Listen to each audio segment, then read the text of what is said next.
রাতে এই জঙ্গলে বাচ্চার কান্নার আওয়াজ কোথা থেকে আসছে?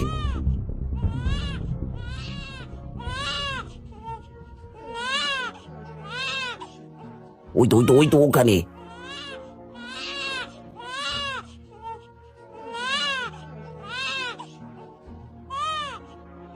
আরে এই ফুটফুটে বাচ্চাটাকে এখানে কে ফেলে গেল?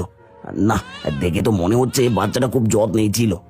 তাহলে হয়তো শিয়াল কুকুরে টেনে এনেছে। কিন্তু এখন কি করি? না, এই বাচ্চাটাকে এখানে রেখে যাওয়া যাবে না, তাহলে শিয়াল কুকুরে খেয়ে ফেলবে। যাই, বাচ্চাটাকে আমার সাথে নিয়ে যাই, পরে বাবা মার খোঁজ পেলে দিয়ে দেব।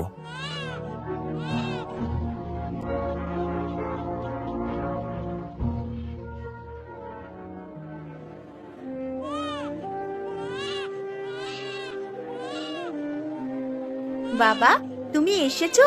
তা তোমার কোলে দেখছি ছোট্ট বাচ্চা। বাচ্চাটা কার? আর বলিস না, এই জঙ্গল দিয়ে আসার সময় এই বাচ্চাটাকে কুড়িয়ে পেয়েছি। ওমা, বলো কি? জঙ্গলের মধ্যে বাচ্চা কি করে এলো? দেখে তো মনে হচ্ছে কোনো শিয়াল কুকুর টেনে হিঁচড়ে নিয়ে এসেছে। বাচ্চাটার ক্ষতি হবে ভেবে সাথে নিয়ে আসলাম। নিয়ে এসেছো, ভালোই করেছো। এই ছোট্ট বাচ্চাটাকে জঙ্গলে ফেলে আসা ঠিক হতো না। তাহলে এখন এই বাচ্চাটাকে কি করব? দাও, বাচ্চাটা আমার কাছে দাও। যতক্ষণ না ওর বাবা মার হাতে ওকে তুলে দিতে পারবো, ততক্ষণ ও আমার কাছেই থাকবে। ঠিক আছে, এই নে।